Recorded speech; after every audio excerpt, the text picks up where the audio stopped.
Shalom. Hari ini kita akan renungkan Injil Matius pasal 7 ayat 13 sampai 29. Hari ini saya sudah bagi 3 paragraf.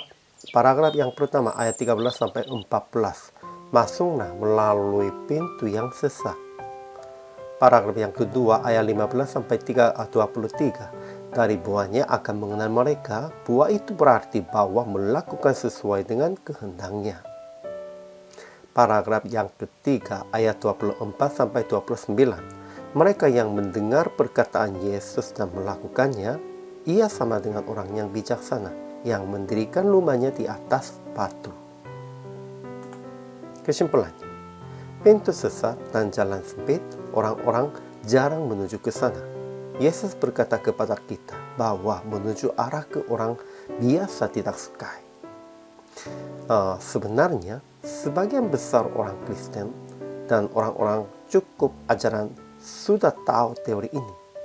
Tetapi pentingnya bukan hanya tahu teori, melainkan melakukan sesuai dengan teori dan ajarannya.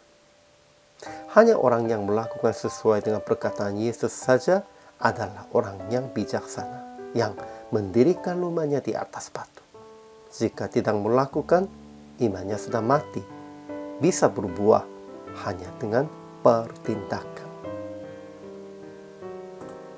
Ajaran tentang Allah hari ini. Pertama, Tuhan mengenal kita dengan buah kita. Kedua, Yesus akan berkata kepada mereka yang melakukan tidak sesuai dengan kehendaknya, "Aku tidak pernah mengenal kamu." Ya. Ketiga, Yesus mengajar sebagai orang yang berkuasa, sehingga kita harus turut ajaran Yesus Kristus.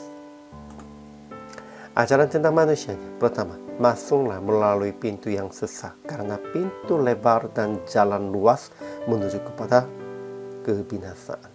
Sebagian besar orang menuju kebinasaan, namun orang percayanya sudah yang menerima Yesus Kristus sebagai juru selamat harus menujunya jalan yang sempit, pintu yang sempit juga.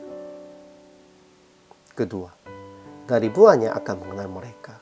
Buah itu berarti bahwa melakukan sesuai dengan kehendaknya, dan banyak nabi-nabi palsu yang datang dengan menyamar seperti domba.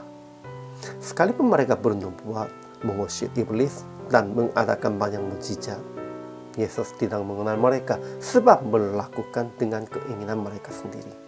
Ya, ada banyak hamba Tuhan yang bernubuat, mengusir iblis, dan mengadakan banyak mukjizat pun. Namun kalau hasil kehidupan mereka tidak sesuai dengan ajaran Yesus Kristus, dan kalau mereka berbuat demikian itu untuk keinginannya mereka sendiri, Yesus tidak mengenal mereka. Ketiga, mereka yang mendengar perkataan Yesus dan melakukannya, ia sama dengan orang yang bijaksana dan mendirikan rumahnya di atas batu. Mereka akan menahan diri dalam hujan dan banjir pun. Jadi aplikasinya. Pertama, berjalan dan menuju hanya untuk nama Yesus. Itulah jalan dan pintu sesat. Kedua, mengenal nabi-nabi palsu dengan buah hasil kehidupan mereka, bukan dengan buah mukjizat merekanya. Ketiga, mendirikan rumah Anda di atas Yesus melalui melakukan kehendaknya. Sehingga praktik hari ini, jangan fokuskan tentang nubuat, mengusir setan dan mukjizatnya. Ya, sekalipun mereka tidak mengikuti jalan Yesus, kadang bisa melakukan itu. Namun hanya melakukan kasih kepada semua orang sesuai dengan kehendak Tuhan, sesuai dengan kehendak Yesus Kristus. Dan melalui melakukan kasih ini, kita bisa mendirikan rumah di atas batu. Itu batu karangnya Yesus Kristus. Hari ini juga, selamat melayani. Tuhan Yesus memberkati.